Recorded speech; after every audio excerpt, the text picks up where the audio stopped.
Good evening, all. Ira Epstein with your financial market wrap-up, and this wrap-up is for the evening as we're here now on Monday, the 10th of June, 2024, 6:25 p.m. Central Time. All right, my friends, the big question is what went on? You're backing off a little bit in the markets. Today was the big event for Apple, and it was a nice event. I like where Apple's going, but that's me. Elon Musk is attacking Apple, saying that he will bar all Apple operating system phones, which are Apple phones, from any plant, any of his companies, when visitors come or other people come. And the reason is he doesn't think they're secure if they open this AI up. He knows a thing or two about it, so you've got to not pay attention to what he's saying. On the other hand, is he overreacting? I don't know. What I do know is what Apple's doing is a little different. They're going to try to use the phone's computing power to do most of the everyday AI tasks. It makes sense if you think about it. Then, if it's beyond that, then it reaches out to an AI center to get the rest of the information. That's a different thinking that the other markets did. And the way that it's going to mirror itself on other computers was interesting. Again, this is the beginning. Understand where you're at. You'll look back in 4 years and go, boy, those things were very archaic. And that will be how it all works. But it's what we have to deal with together. So keep that in the back of your mind. The real events I want you to be prepared for and not get caught off guard is the combination of the CPI report coming out on Wednesday and the FOMC meeting following it up. If you get a CPI that's hot or cold, watch out. Obviously, if you get one that's ice cold, in other words, inflation really fell, the risk-on event will take place in a major way. If you get one that's super hot, you're going to get the risk-off event, and markets will go cratering the other way considering how high they are. Although, when you talk about cratering, you have to understand the naysayers step in on every single break and support the market and take it right back up to the highs because they're all looking for the Fed to be cutting and saving them. They don't need saving. That's the first thing. The economy's strong if you've got all this taking place, but that's what they think. Tomorrow, we're going to get, and let's take a look at this, the National Federation of Independent Business at 5 in the morning will come out with their index. Redbook Group will come out with retail sales at 7:55. They've been trying to stay over 6%. We'll see if they can do it. They've been having a wobble up here now. The first day of the Federal Reserve FOMC meeting starts tomorrow at 9:30, culminates at 1 o'clock, and I'm giving you Central Times, and that is on Wednesday. And remember, you get that yin-yang effect if it's a big number one way or the other. What we're going to get are the dot plots out of that. CPI comes out early in the morning on Wednesday. The market will react to that. API numbers will come out tomorrow at 3:30. So it's really not about this. This is all just leading you up to what is the main event right now. And that's because so many people think that the Fed's going to cut, and you have the other school of people that say, why? The economy is so strong, and if you do cut, aren't you going to increase inflation? You know all that, so do I. As you can see, energy markets, oil very quietly, nobody's paying attention, had one of its best days in months. It gained beautifully. Brent is back up in cash over the 80 mark, and that's important. You kicked up today also in Rebob, and you kicked up in natural gas, which has had a nice run. Bonds and notes, don't expect them to do an awful lot one way or the other, in my opinion. We saw the dollar up at the expense of a number of currencies, but this all is, again, getting you ready for the main event, which is coming right at you. When we look at the E-mini weekly S&P 500 index on a closing basis, this is the high close. I mean, what do you want me to tell you on futures? It doesn't get better than this. This is where you're at. When you see where the markets come up to, all right, you're fighting up here, but what can you say? The market Already throughout in the S&P and the Dow, the sell may go away didn't work. If it breaks from here, fine. It didn't work according to the possibility of that. And again, it's not the strongest of signals you can get, but it is a good one.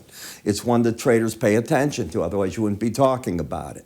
In the S&P, you've had the pattern of higher lows, higher highs. The market got under for a very short period here, about a week. The red line, the 18-day average of closes, and went right back over it on it. Now, when you go to the weekly chart, it's much stronger. This is, daily charts always have more noise than a weekly chart will.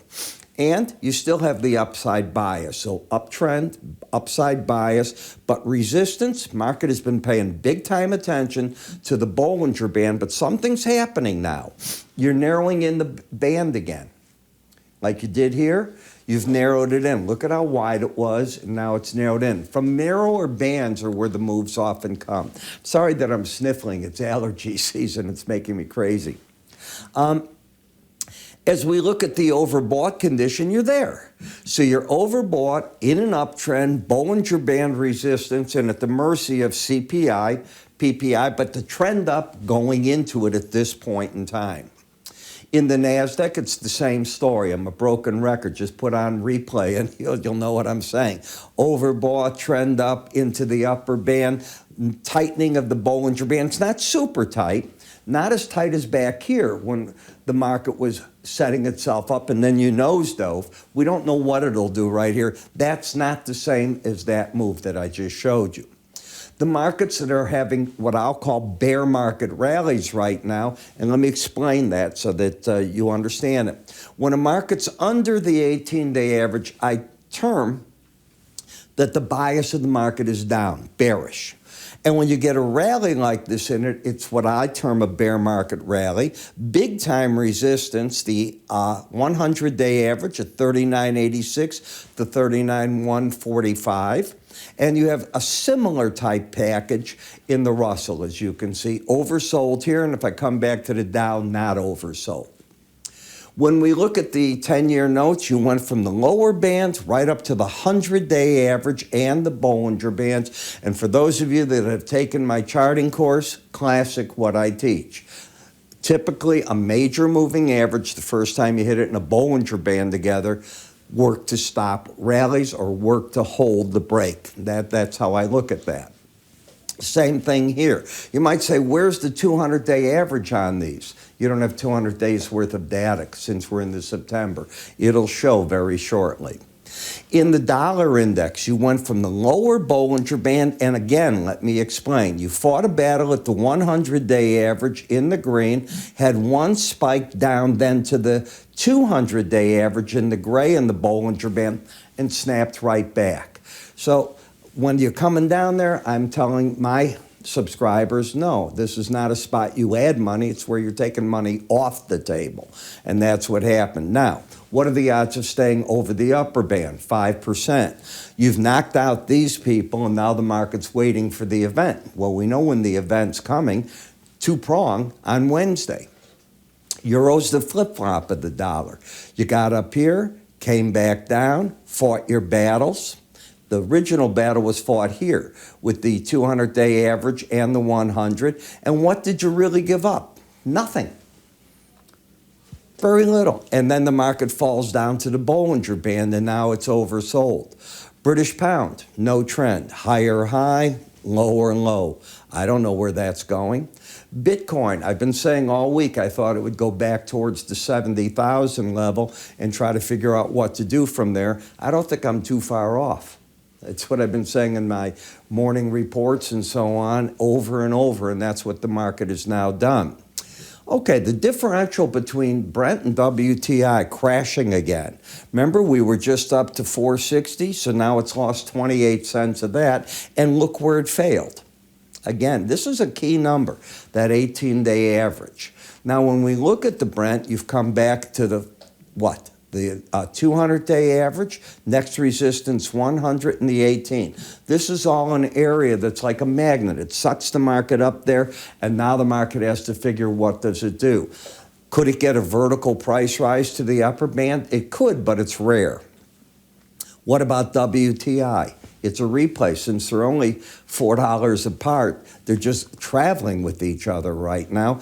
Gasoline, I had made a statement to traders that I thought that maybe we can get a rally back to the 18-day average on short covering as the market lost its way on the downtrend, but that's about it. So far, according to Gas Buddy, what we've got is a market that's running at about, I think they said it's around $3.60 for regular gasoline. And at the beginning of the year, 302. So we know we spiked higher.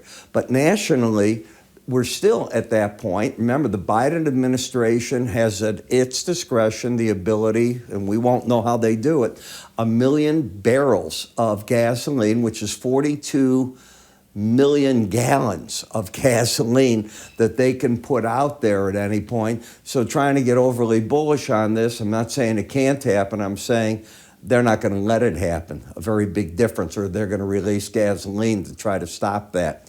The last thing he wants is to go into an election and during the summer prices were high. I write tonight about a potential port strike, by the way, in my full newsletter.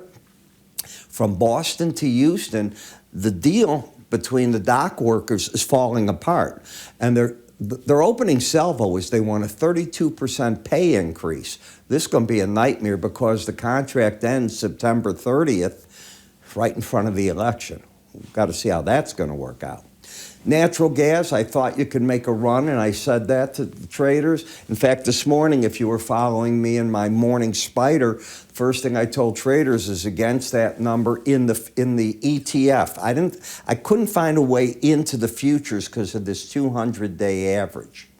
So the ETF was the easy way to go about it.